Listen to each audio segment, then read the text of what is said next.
오직 은혜, 오직 믿음이라는 제목으로 하나님의 말씀 전하도록 하겠습니다. 올해 우리가 우리들의 자녀들과 함께 성경을 좀 한번 통독하자라는 꿈을 꾸고 자녀들과 함께 지금 열심히 하고 있어요. 하는 분들 계시죠? 예.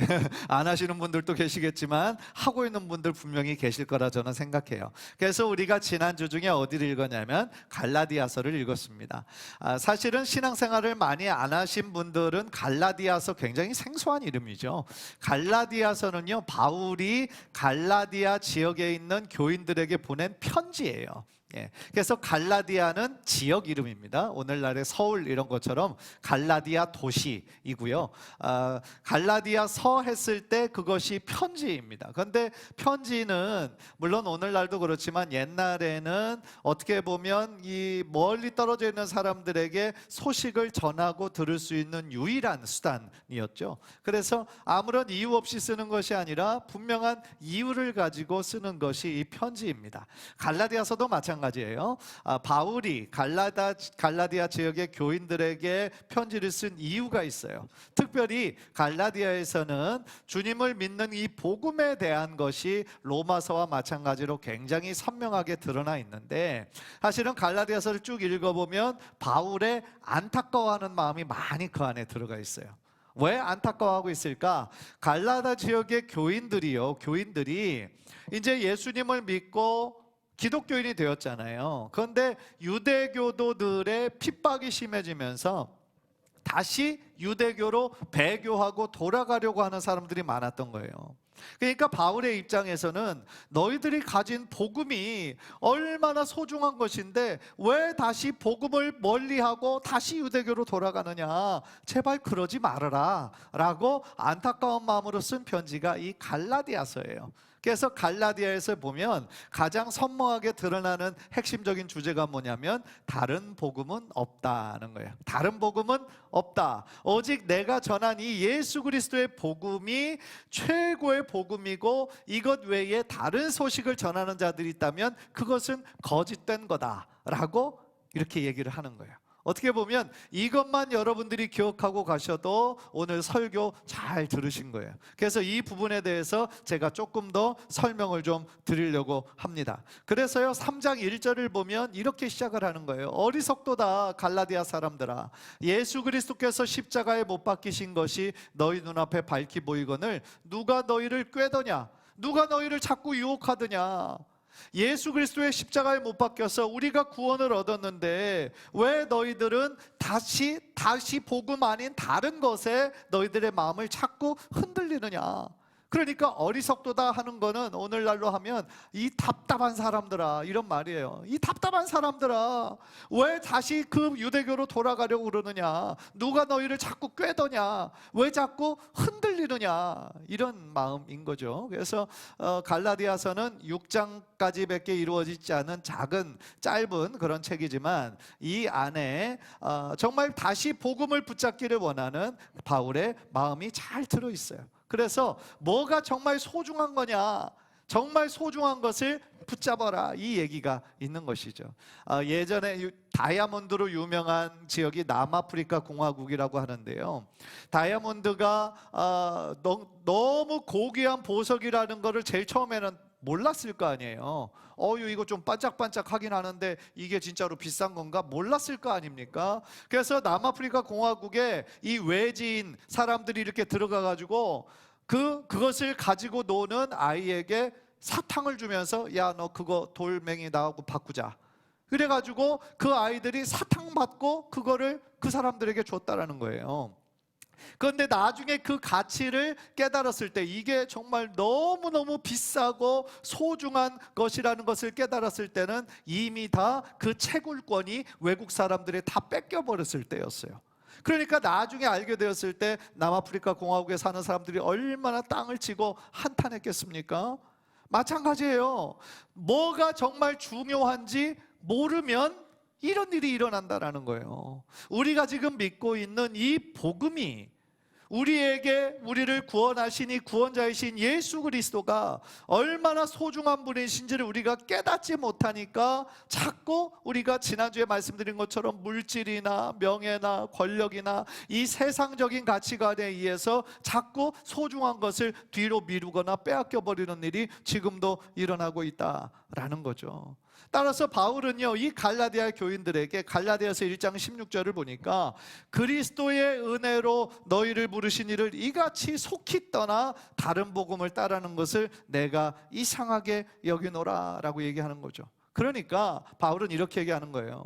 내가 전한 복음 이외에 다른 것을 더 믿어야 구원받을 수 있다라고 얘기하는 그 모든 사람들은 거짓말을 하는 거야.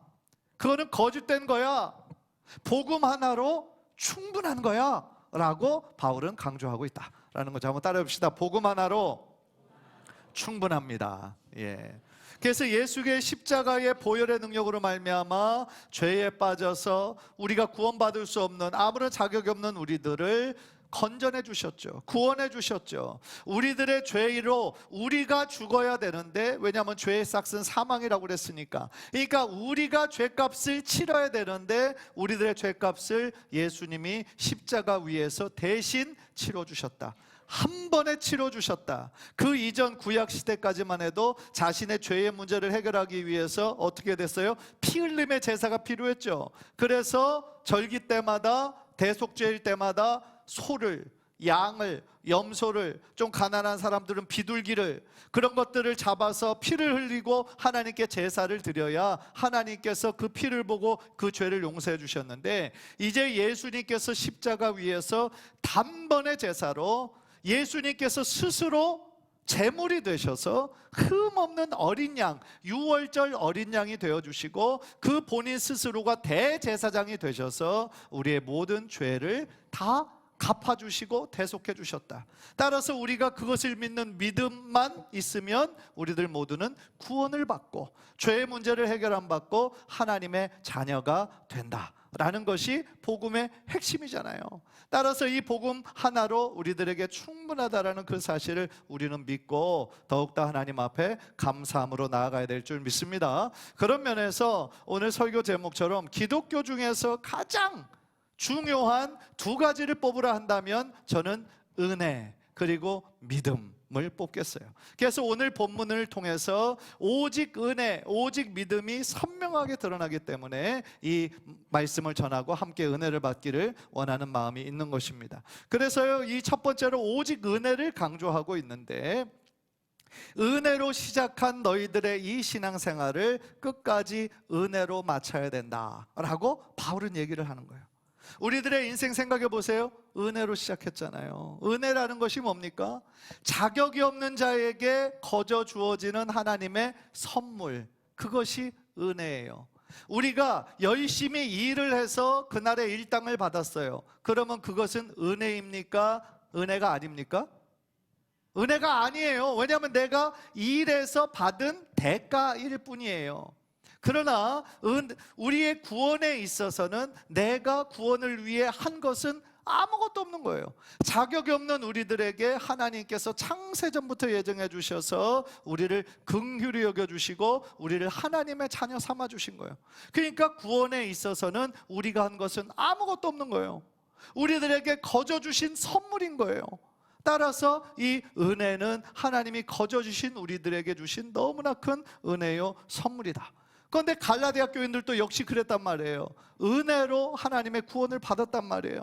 그런데 3절을 보니까 뭐라고 바울이 얘기합니까? 너희가 이같이 어리석으냐? 성령으로 시작하였다가 이제는 육체로 마치겠느냐? 이건 무슨 뜻일까요? 성령으로 시작했는데 왜 육체로 마치게 될까요? 아까 제일 처음에 말씀드렸던 것처럼 지금 유대주의자들이 뭐라고 가르치고 있냐면 구원이 믿음만으로는 불충분하다라는 거예요. 너희들이 온전한 구원을 얻으려면 어떻게 되냐면 할례를 받아야 되는 거예요. 할례를 받아야 되고 모세의 율법도 그대로 지켜야 된다라고 얘기를 하는 거예요. 오직 믿음으로 충분한 건데 이 갈라디아 교인들에게 또 다른 율법의 굴레를 이 유대주의자들이 씌우는 거예요. 그런데 바울은 뭐라고 얘기합니까? 그럴 필요가 없다. 성령으로 시작했는데 왜 육체의 어떤 행위로, 나의 어떤 율법을 지키려고 하는 행위로, 할례라고 하는 어떤 행위로 그것을 더하려고 하느냐? 그럴 필요가 없다라는 거예요. 왜냐하면 복음 하나로 충분한 것이고, 십자가의 그 예수님께서 우리를 위해 흘려주셨던 그 십자가 사건으로 말미암아 우리들의 모든 죄, 그리고 앞으로 지을 모든 죄까지도 예수님께서 다 사해 주셨기 때문이다 라는 것이죠. 따라서요, 우리가 시간이 지날수록 깨닫는 것은 모든 것이 하나님의 은혜라는 거예요. 당연한 것은 아무것도 없다라는 거예요. 지금 여러분이 이 자리에 있는 것이 당연한 겁니까? 당연하지 않아요. 어떤 분들은 오늘 너무 바쁘게 처리해야 될 것이 있는데 그것을 일단은 뒤로 하고 하나님 앞에 나온 거 아니에요, 그죠? 하나님이 지금 나를 기다리고 계셔. 하나님께 예배하는 이 시간이 너무 소중해. 그래서 하나님 앞에 나온 거 아닙니까? 당연한 게 아니라는 거죠. 우리가 오늘 아침에 눈을 뜨고 또 하루의 시간을 가질 수 있다는 것이 당연합니까? 그러지 않아요. 많은 사람들이요, 이 세상에, 한국에도 마찬가지고 전 세계적으로 많은 사람들이 밤에 눈을 감고 다음날 저절로 뜰 줄 알고 잠을 들지만 깨지 못하는 사람들이 많아요. 그러니까 누군가에게 이 하루는 당연한 것이 아니라 24시간 우리에게 주어지는 선물과 같은 시간인 거예요. 그런데 그 하나님의 은혜, 모든 것이 하나님의 은혜인데 거기에다가 나의 어떤 노력이 들어가고 나의 어떤 성취가 들어가게 되고, 그렇게 하게 되면 뭡니까? 오직 예수 그리스도만 자랑하는 것이 아니라 나의 행함을 자랑하게 되고 나의 공로와 어떤 더 나아가 자기 의를 자랑하게 되면 그거는 하나님께서 기뻐하시는 것이 아니라 하나님의 책망받을 일이다 라는 거죠. 따라서 그 대표적인 예가 바로 사울 왕이 아닐까 싶어요. 사울 왕의 첫 시작은 얼마나 좋았습니까? 정말 은혜로 시작한 사람이죠. 겸손한 사람이었어요. 멋진 사람이었어요. 그런데 그 마음에 이 다윗을 향한 시기가 들어가고 질투가 들어가고, 그러면서 그 사람을 내가 죽여야 되겠다. 내가 저 사람을 안 죽이면 저 사람이 나의 왕의 자리를 빼앗고 왕이 될 거 아니냐, 이렇게 오해를 하기 시작한 거예요. 그러면서 그를 죽이려고 모든 에너지를 다 쓰기 시작을 하는 거예요. 그러면서 하나님의 뜻에서 차츰차츰 멀어지게 되는 거죠. 하나님께 드리는 제사는 오직 제사장만 드려야 됨에도 불구하고 지금 전쟁을 해야 되는데 이 군사들이 하나 둘씩 막 겁을 먹고 두려워서 막 떠나는 거예요. 그런데 약속하기로 오기로 한 사무엘은 오지 않는 거예요. 그러니까 너무나 급한 마음에 어떻게 합니까? 야, 빨리 가지고 와. 내가 대신 하나님께 제사할게. 이렇게 되는 것 아닙니까? 그런데 그 순간부터 어떻게 됩니까? 하나님께서 그를 버리시는 거예요. 왜요? 하나님의 명령인데 하나님의 뜻을 가볍게 생각하고 자기가 자신의 필요에 따라 그것을 하려고 했잖아요. 그러니까 하나님께서 보시기엔 그것은 올바른 행위가 아니라 죄였기 때문인 것이죠. 은혜로 시작했는데 육체로 비참하게 마친 사람, 사울 왕이었어요. 또 신학시대에 많은 바리새인들과 서기관들이 있었죠. 다 그런 부류예요. 경건의 겉모습은 있었습니다. 그래서 이 보통 사람들은 바리새인들을 굉장히 존경하는 사람이었어요. 저렇게 의롭고 저렇게 기도 열심히 하고 저렇게 하나님께 헌금 생활 철저히 하고. 그러나 예수님은 그들의 겉모습을 보신 것이 아니라 그들의 뭘 보셨어요? 속마음을 보셨죠. 그들의 속마음의 동기를 보셨죠. 겉은 뺀질을 하지만 속마음의 동기는 악한 것으로 가득한 것을 예수님 보셨죠. 그러니까 본질은 없고 껍데기만 있었던 사람인 거죠. 그러니까 은혜가 있어야 할 자리, 하나님의 은혜로 채워야 될 자리에, 그 자리에 뭘로 채워진 겁니까? 율법을 향한 자신의 열심으로, 인정받기 원하는 그런 과시욕으로 가득 채워졌던 것이죠. 사실 안타깝지만 오늘날의 교회에서도 현대판 바리새인과 같은 사람들이 있어요.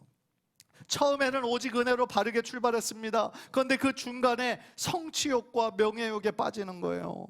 그래서 자신의 어떤 성취를 위해서 하나님의 영광보다는 자신의 영광을 더 드러내는 사람들이 종종 있었어요. 어찌 보면 가장 거룩해야 될 교회, 가장 순수해야 될 교회가 세상의 세속적인 가치관이 교회로 그대로 들어와 버린 거예요. 그러니까 하나님의 영광이 이름으로 숫자적인 어떤 성공, 물질적인 번영, 이런 거를 추구하는 잘못된 모습이 있었다라는 것을 우리가 고백할 수밖에 없다라는 거죠. 그렇다면 우리가 바울의 명령대로 은혜로 시작한 것을 은혜로 마치기 위하여서, 성령으로 시작한 것을 육체로 끝나지 말고 성령으로 시작한 것을 성령으로 끝나게 하기 위해서 어떻게 해야 될까요? 너무나 당연한 얘기지만 하나님의 은혜를 더욱더 사모하고 주신 하나님의 은혜 가운데 머물러 있어야 되겠죠. 하나님의 은혜로 충분하고 하나님의 은혜로 감사하는 삶을 살 때 하나님의 은혜 안에 거하는 삶을 살게 될 줄 믿습니다. 따라서 예수님의 십자가를 늘 묵상하면서 나의 자꾸 나를 드러내고 싶은 나의 이 자아는 죽이고 오직 내 안에 예수 그리스도가 살도록 하는 것, 예수 그리스도가 살도록 매일매일 나는 죽고 예수 그리스도만 살도록 노력하는 것, 그것이 바로 우리 성도님들의 삶이 되어야 될 줄 믿습니다. 그래서 갈라디아서 2장 20절을 보면 그 마음이 잘 담겨져 있는 거예요. 한번 다 같이 한번 읽읍시다. 시작. 그리스도와 함께 십자가에 못 박혔나니 그런즉 이제는 내가 사는 것이 아니요 오직 내 안에 그리스도께서 사시는 것이라. 이제 내가 육체 가운데 사는 것은 나를 사랑하사 나를 위하여 자기 자신을 버리신 하나님의 아들을 믿는 믿음 안에서 사는 것이라. 아멘. 따라서 우리가 은혜로 시작했던 우리들의 삶, 주님과 함께 동행하는 삶을 사시다가 우리들의 인생의 마지막까지 끝까지 하나님의 은혜 붙잡고 나아가시는 우리 성도님들 모두 되시기를 주님의 이름으로 간절히 축복합니다. 두 번째로 바울은 오직 믿음을 강조하고 있어요. 한번 따라해 봅시다. 오직 믿음. 6절을 보면 아브라함이 하나님을 믿음에 그것을 그에게 의로 정하셨다 함과 같으니라 그랬어요. 전반부에는 은혜를 얘기하고 이 중반부에서는 지금 믿음을 얘기하는데 믿음의 예로 지금 누구를 얘기하는 거예요? 아브라함을. 왜 아브라함을 예를 들어 설명할까요? 유대인들이 가장 존경하고 따르고 싶어하는 사람이 누구냐면 아브라함이에요. 그리고 다윗이에요. 그러니까 아브라함이 자신들의 믿음의 조상이고 지금 그 유대인이 아니라 혈통적으로 이방인이라고 할지라도 아브라함의 후손이 되는 거, 영적인 아브라함의 후손이 되는 거를 소중하게 생각하고 있었단 말이에요. 그런데 지금 갈라디아 교회 성도들이 이 유대교의자의 율법에 따라 어떻게 됐다고 그랬어요? 십자가만으로는 부족하고 온전한 구원을 이루기 위해서는 거기에 할례를 받아야 되고 모세 율법을 지켜야 한다고 그랬잖아요. 그러니까 이들이 정말 소중하게 생각하는 아브라함의 믿음이 어떻게 시작한 것인지, 아브라함의 믿음이 정말 할례를 받고 그 행함으로 얻은 것인지 아니면 믿음으로 구원을 얻은 것인지 이 바울이 설명하기 위해서 이 아브라함을 예를 들어 설명을 하고 있어요. 그래서요, 이 9절을 보면 그 6절을 다시 한번 보여주세요. 6절을 보면 이렇게 얘기를 하죠. 아브라함이 하나님을 믿음에 그에게 의로 정하셨다 함과 같으니라. 그러니까 여기서 중간에 나오는 그것은 바로 앞에 나오는 것을 얘기하는 거죠. 아브라함이 하나님을 믿음에 그에게 의로 정하셨다. 그러니까 하나님께서 아브라함을 구원하시고 의롭다 하신 그것은 뭐 때문에? 하나님을 믿는 그 믿음 때문에 하셨다라는 것이죠. 그렇다면 아브라함이 하나님을 믿었다라고 했을 때 그 믿음의 내용은 혹시 어떤 것일까요? 그것은 창세기 15장을 인용한 구절인데요, 15장 4절부터 6절까지 우리 한번 다 함께 한번 읽겠습니다. 시작. 여호와의 말씀이 그에게 임하여 이르시되 그 사람이 내 상속자가 아니라 내 몸에서 날 자가 내 상속자가 되리라 하시고 그를 이끌어 밖으로 나가 이르시되 하늘을 우러러 무뼈를 셀 수 있나 보라. 또 그에게 이르시되 내 자손이 이와 같으리라. 아브라함이 여호와를 믿으니 여호와께서 이를 그의 의로 여기시고. 그러니까 갈라디아서 지금 3장 6절에서 본 것이 이 창세기 15장 6절을 그대로 인용한 거거든요. 그래서 우리 앞에 전반부를 보니까 아브라함이 여호와를 믿었다라고 했을 때 무엇을 믿었다라는 얘기입니까? 제일 처음에 아브라함은 하나님의 약속을 온전히 믿지 못했어요. 그래서 내가 지금 이 나이도 많고 자식도 없으니까 내 집에서 있는 이 종 엘리에셀이 내 집의 후사가 될 겁니다. 얘기했더니 하나님 뭐라고 얘기하십니까? 아니야, 그 사람이 내 후계자가 아니라 내 몸에서 날 자가 너의 후계자가 될 거야. 그러면서 뭐라고 보여주시냐면 이 하늘의 별을 네가 셀 수 있나 한번 봐라. 별을 얼마나 많은지 셀 수 있어요, 없어요? 없어요. 그 정도로 너의 자손들이 이렇게 많게 내가 그렇게 축복할 거야. 내가 그렇게 할 거야 라고 하나님께서 약속해 주신 거죠. 그러니까 그 창세기 15장 6절에 나오는 아브라함이 여호와를 믿으니 했을 때 그 믿음은 어떤 믿음입니까? 자신에게, 비록 당시에는 한 사람의 아들도 없었지만 하나님께서 자신의 몸을 통하여 자신의 자손을 별과 같이 많게 해주실 것이다 라고 하는 하나님의 약속을 믿는 그 믿음을 의미하는 것이죠. 그러니까 다시 창세기 15장 6절을 보면 아브라함이 여호와를 믿으니 여호와께서 이를 그의 의로 여기셨다라고 했을 때 아브라함이 의롭게 된 것이 그의 믿음 때문입니까? 그의 행위 때문입니까? 믿음이잖아요. 그때 당시는 아무것도 보이는 것이 없었지만, 아들을 낳을 수 있는 가능성이 전혀 없었지만, 가능성이 전혀 없는 중에도 말씀하시는 하나님을 믿는 그 믿음으로 인해서 아브라함이 자신의 그 자녀를 하늘의 별과 같이, 바다의 모래와 같이 많게 해주실 것이라는 그 약속만을 믿고 하나님 함께 나아갔을 때 하나님께서 그 믿음을 보시고 아브라함을 의롭게 여기셨다라는 것이죠. 그럼에도 불구하고 유대주의자들은 다른 것을 주장하는 거죠. 아브라함이 의로워진 것은 믿음만이 아니라 할례 때문이었다라고 주장을 하는 것이고, 그들의 주장에 갈라디아 교인들이 흔들리고 있었다라는 거예요. 그런데 실제로 아브라함이 할례를 받은 사건은 창세기 17장에 나와요. 방금 제가 설명드렸던 그것은 창세기 15장이었는데 창세기 17장에 할례를 받는 사건이 나와요. 그러니까 이 시간적인 순서로도 아브라함이 하나님을 믿은 것이 먼저죠. 이 할례는 나중이에요. 언제냐면 15년이 지난 다음에였어요. 그렇다면 한 가지 궁금한 것이 생깁니다. 아니, 아브라함이 하나님의 약속을 믿는 그 믿음으로 이미 의로워졌는데 그러면 왜 할례를 받았을까? 왜 유대주의자들이 주장하는 것처럼 왜 할례를 꼭 받아야만 됐을까? 그 문맥을 보면요, 창세기 15장과 17장 사이에 16장이 있었어요. 그런데 16장에 아브라함이 어떤 일이 있었냐? 하나님의 약속을 믿는 그 믿음이 있었는데 시간이 지나면서 그 믿음이 흔들리기 시작했어요. 그러니까 우리들도 그렇잖아요. 하나님의 약속이 있지만 1년이 지나고 5년이 지나고 7년이 지나고 10년이 지나고 아무것도 보이지 않아. 어떤 변화도 없어. 그러면 우리들의 마음도 흔들리잖아요. 약해진다 이 말이죠. 그런데 그런 시점에 아브라함의 아내 사레가 계속해서 하나님의 약속은 전혀 지금 눈에 보이지도 않고 가능성도 없고, 그러니까 내 여종을 들어가게 할 테니까 그 여종을 통하여 대를 잇자 라고 자꾸 주장을 하는 거죠.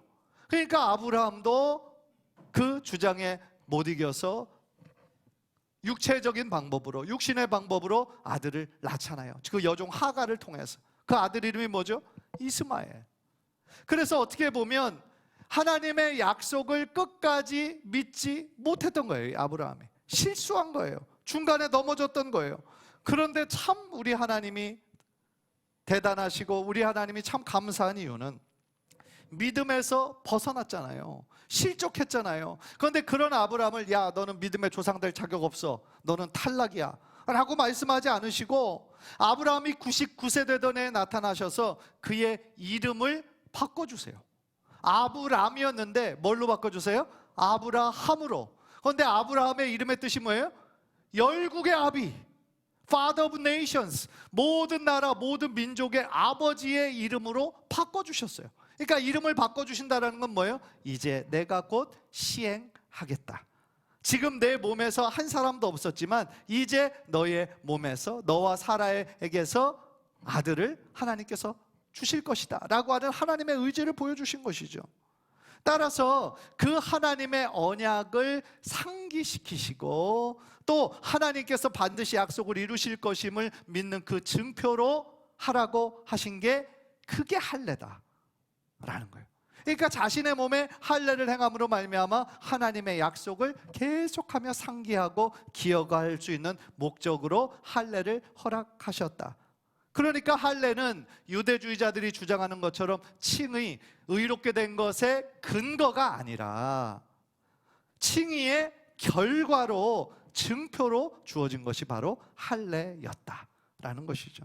사랑하는 성도 여러분, 우리가 하나님 앞에 의롭다 인정을 받은 거, 이거는요 우리의 어떤 행위가 아니에요.